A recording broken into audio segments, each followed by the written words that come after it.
Hello everyone, welcome back to my channel. Today we're going to be talking about some fun psychic games that you can play with a partner or a group. Now, a lot of the psychic exercises and games that I give you guys here on my channel are all very solitary exercises, or if they are with other people, it's usually about reading somebody else.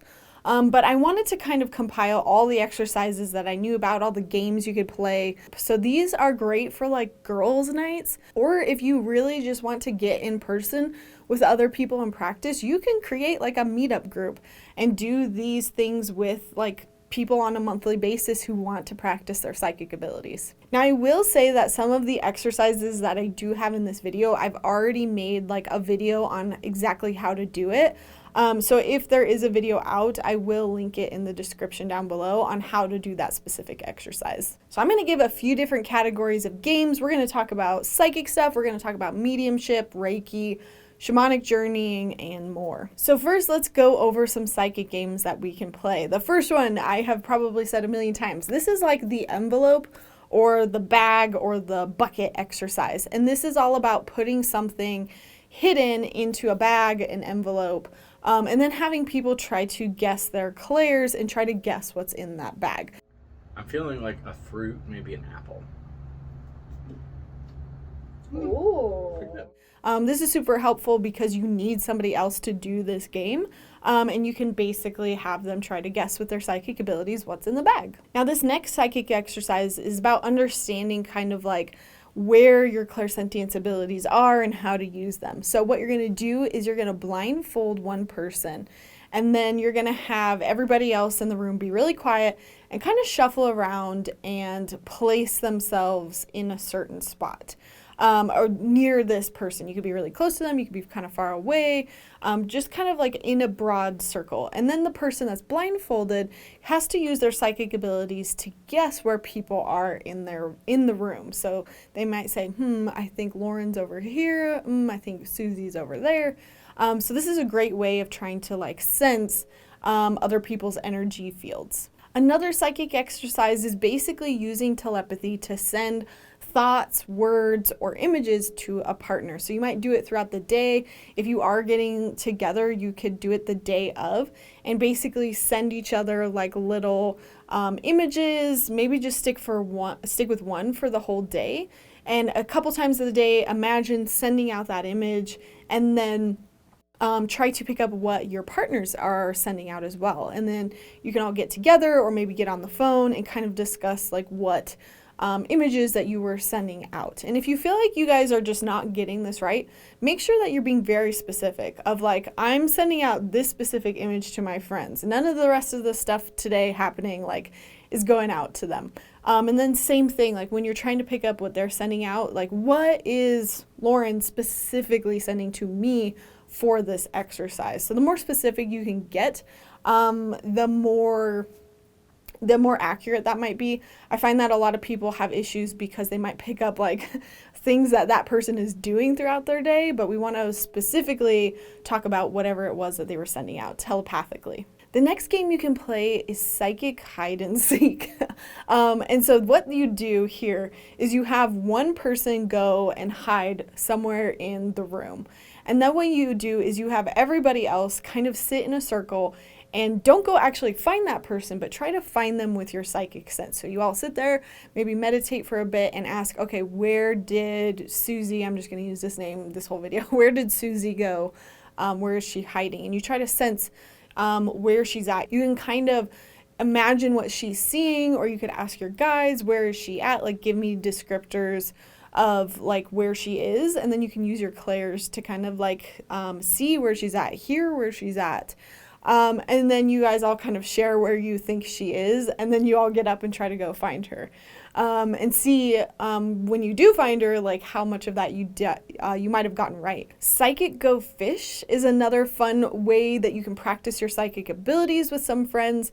I mean, you guys probably know how to play Go Fish. You put a bunch of cards face down, and then what you do is you flip over one card. Usually it's 2 colors or something, and you want to try to find another card that's of that same color.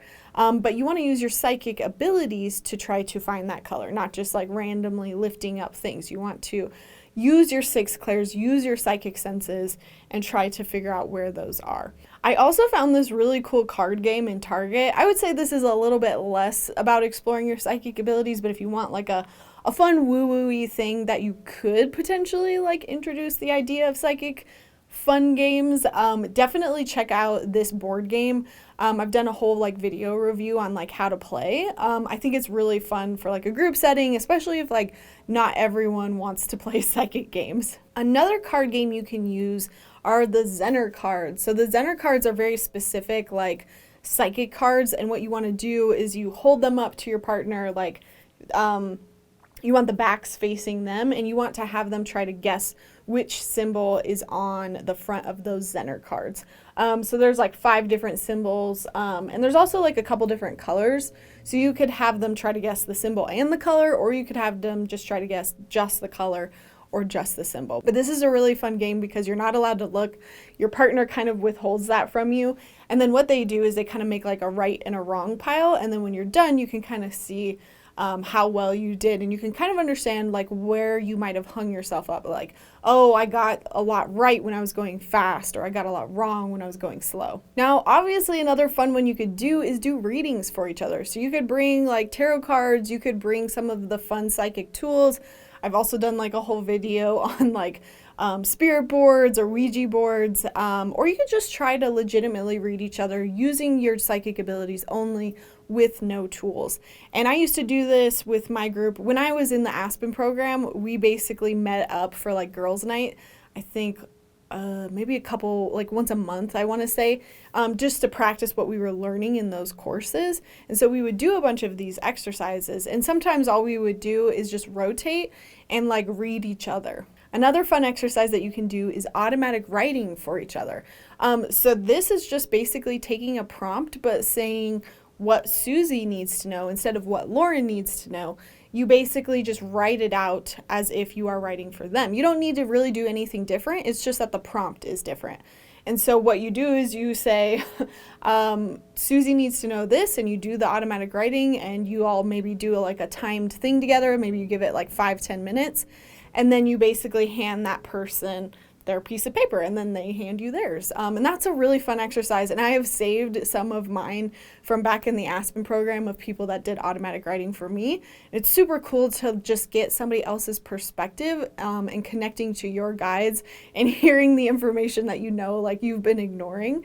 So that's a really fun one to do as well. Now let's talk about mediumship games. Now, the first and obvious like exercise that you can do is just like read each other and read each other's deceased relatives. Again, I would highly recommend though that you guys like understand boundaries, understand how spirits work. Do not pressure anybody into doing that if they do not know the basics of how to protect themselves. That is super important. But if you guys all know how to kind of address mediumship, awesome. Maybe you're doing like a psychic group together. And the next exercise that I would have you guys do is spirit circles. And these are super common. You can probably sign up for a spirit circle in your area. I think that the best ones, though, are the ones where they let everyone participate. Sometimes it's you go to a spirit circle and the main psychic gives all the information. I really like the ones where everyone is allowed to participate and give out readings. So you could check for something in your area. You could start one, or you could just do it with your friends as well.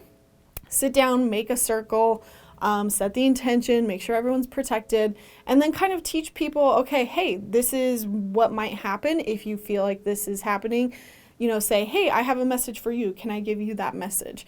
You give the message. If you feel like it's a private one that maybe should like be left on the side, you could say, hey, I feel like I have something more private for you. Can I bring this up to you later? But spirit circles are a fantastic way to get in touch with guides, loved ones, animals, and give and receive messages with each other and really like practice that psychic ability. Now, the next game that I have is a dreaming game, and this one is so much fun, and I've done it several times, and it is crazy how it works. And this is to do a dream meetup. And basically what you want to say is maybe the night before you get together, or even if you're not getting together, this is great for the people that like have long distance friends. And you can say, hey, everybody, okay, tonight we're practicing dreaming, and we're all going to meet up in our dreams. And really all you have to do is kind of like set the intention. I'm going to meet up with Susie, Fred, and Joe tonight. And we're all going to meet up on a beach or something. Or you could keep it even looser and just say, hey, I'm going to meet up with these people. And then what you do is you record your dream, you wake up, you then share that dream with everybody else and see if there's any parallels, see if you got it. I would give this a few nights because sometimes it takes a while for you to remember anything that you dreamt about. And if you struggle with dreaming in particular, I do have a whole series on dreaming. And if you're not already listening to my podcast, I actually talked about one of these dreams that I had and the crazy like synchronicities that happened with it. Actually, I talked about it twice. So if you're curious, like a little bit more of like how that happens, I shared in my podcast, and I'll link those episodes down below. One of the things that I frequently did with my friend group when they were kind of living in the same area as me was we did Reiki exchange. So you guys have to kind of be a little bit knowledgeable about Reiki. I would say maybe up to level 1 or, at the least, probably. And what we did is we basically gave each other sessions. We did 30 minutes for one person and then we swapped, and the other person did 30 minutes for another person. And this was really great because 1, it's very relaxing and it feels like you're at a spa. And then 2, you're able to practice your psychic abilities when you're actually reading that other person. And then you just are practicing your Reiki. And there are portable like massage tables that you can take around. And so sometimes we would bring our massage table with us to each other's houses, or, you know, we would just lay on the couch or on the bed. Massage tables are easier though, because you can just kind of get around the whole person and it's a lot smaller. And the last games that I have for you guys are all shamanic related. So you have to understand a little bit about shamanic journeying. Really, it's not as like crazy intense as people think. There are no drugs involved. I feel like I need to probably explain that more often when I talk about it. Being under the influence helps your psychic ability. Like sometimes it does, like I will be honest, but it gets to a point where you have to rely on those drugs to get to that state, and we don't want to go that route. We want to go the route that doesn't rely on drugs as a crutch. Anyways, shamanic journeying, there's a simple little book out there. I've done a video on it. That little book comes with like CD recordings. You can even find those recordings on YouTube. Like you don't even need to get the CD. But it's basically like a visualization meditation. You're very, very much visualizing. Instead of trying to block out every single thought, you're kind of going on a journey. You're meeting up with your guides in real time. And you're doing it to the sound of drumming. Now, similar to automatic writing, you go into shamanic journeying with prompts or with like a goal in mind. And so what we want to do with partner exercises is just involve our partner and shamanic journey at the same time. And I have tried these all out firsthand, and they are so cool to experience. So the first game is to play hide and seek. So what you do is you get maybe like a 10-minute drumming track or like a 5-minute drumming track. And first, one person has to decide to be the hider and the other person is the seeker. And so what you do on this journey is basically, if you are hiding, you imagine hiding somewhere. It could be anywhere. You could be on a planet. You could be like, it's literally, the limits are your imagination. And then during that like first track, that other person is journeying and trying to find you. They're setting the intention. Where is Lauren? And then before you share anything, you flip-flop. You do the journey again, and this time I would try to be finding the person that is hiding. Now, I did this with somebody when I was learning shamanic journeying. We were in a class together, and it was so cool because I like hid behind a waterfall. And he came out and he sort of said like, there was water, like bodies of water. Like literally I could have been hiding behind anything. And the fact that he got that was amazing.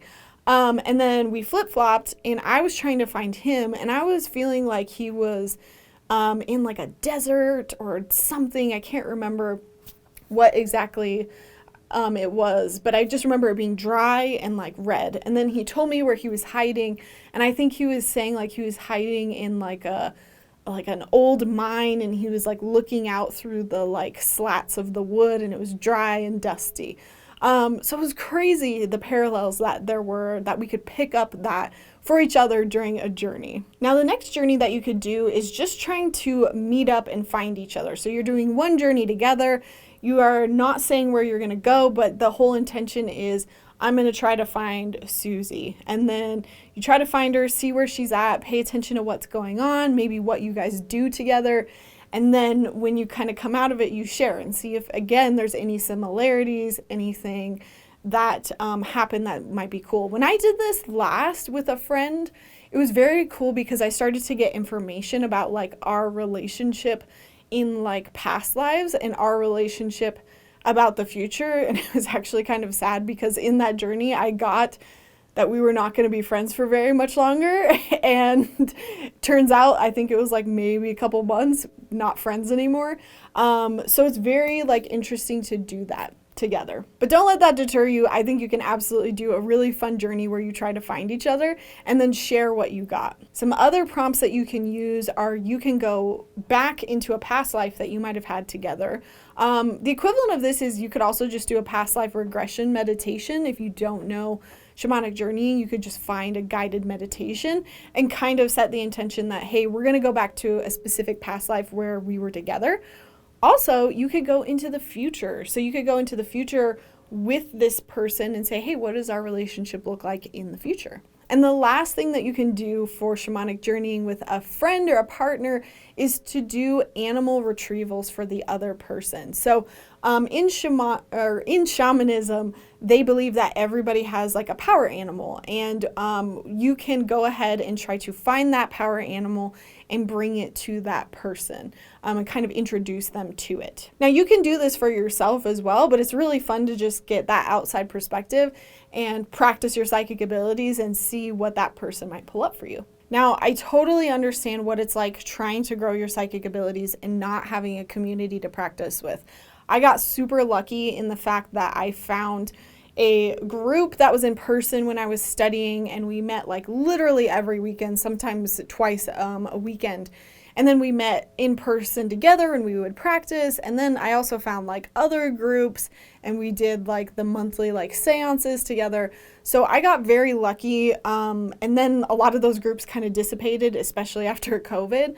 But I know that not everybody has that community, especially if you are not in a state or part of the world that doesn't accept this kind of stuff. So if you feel like that's you, I am trying to build a group for us on Facebook so that we can at least meet virtually. So join the Facebook group. It is purely dedicated to practicing our psychic ability. You can get on there. You can ask somebody, hey, I want to do a dreaming exercise. Let's do it. I prompt people every now and then for exercises, but it's really a space for you guys to practice. And also, if you're just struggling and you want to pick my brain about some like coaching advice, I do have a Patreon now where you can do that. There's all sorts of other perks that you get, like early access to these videos.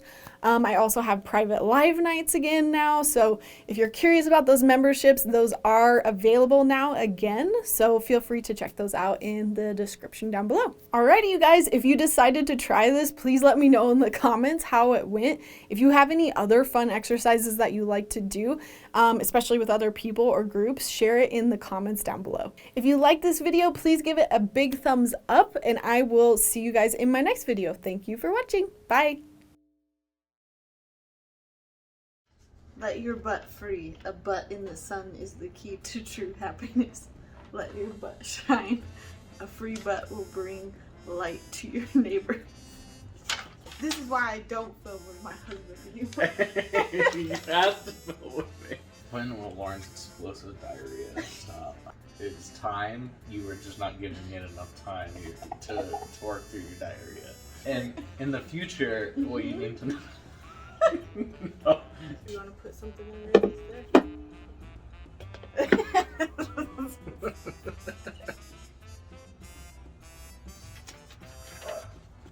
I saw a cucumber. I saw like a plant. Some balls. I don't know. If you didn't draw that, that's where your mind went. What did you?